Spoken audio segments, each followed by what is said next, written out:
हाय, good morning. Video खूपच उशिरा post करते कारण हनुमान जयंतीचा व्हिडिओ आहे. सकाळी उठून मंदिरात आलो तर भजन चालू होते. भजन चालू असतानाच मग जन्मकाळसुद्धा झाला कारण हनुमंताचा जन्मकाळ सकाळी 5:45 वाजता. जन्मकाळ वगैरे आवरल्यानंतर हनुमंताची पूजा करण्यात आली, म्हणजे त्याच्यावरती दुधाने अभिषेक करण्यात आला. ही सगळी पूजा माझ्या काकाने केली होती. मग हनुमंताला उचलून पाळण्यात आणून ठेवण्यात आलं. मग सगळ्या बायकांनी एक एक करून आरती करून घेतली. मी सुद्धा आरती केली. त्यानंतर मग पाळणा म्हणण्यात आला. ही माझी भाची आहे ज्ञानेश्वरी. तिने खूप सुंदर असा पाळणा म्हटला. तिला साथ द्यायला घरातले सगळेच जण होते. त्यानंतर मग त्यामुळे लगेच सुंदर असा मारुतीची पाळणा ऐकायला मिरवणुकीची मिळाला. तयारी चालू झाली. वर्षातून एकदा मारुती बाहेर काढला जातो. आमच्या घरीच मारुती असतो. त्यानंतर रात्री मग छान असं मारुतीला सजवून ठेवलं होतं. म्हणजे सकाळी मारुतीची मिरवणूक काढण्यात येते. त्यानंतर मारुतीला सगळ्यांनी असं रथात आणून बसवलं होतं. ही मिरवणूक आमच्या मंदिराच्या इथून काढली जाते. मग मारुतीला मंदिराच्या इथे आणण्यात आलं. त्यानंतर मग मिरवणुकीची तयारी चालू झाली. भजन मंडळ होतं, त्यामुळे वारकऱ्यांनी भजन चालू केलं होतं.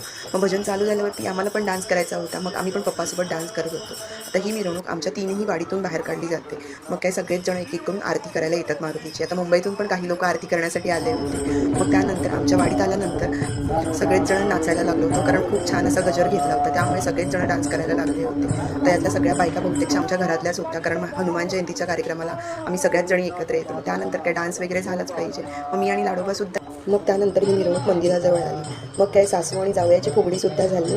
आई आणि माझा नवरा दोघंही फुगडी घालत होते. मग त्यांना साथ द्यायला माझा भाऊ पण आला आणि त्यानंतर आज माझा नवऱ्याचा वाढदिवस पण होता, त्यामुळे केक कटिंग पण मंदिरामध्येच झालं. हे दोन माझे भाऊ आहेत जे प्रसाद वाटत होते. चला भेटू नेक्स्ट ब्लॉगमध्ये.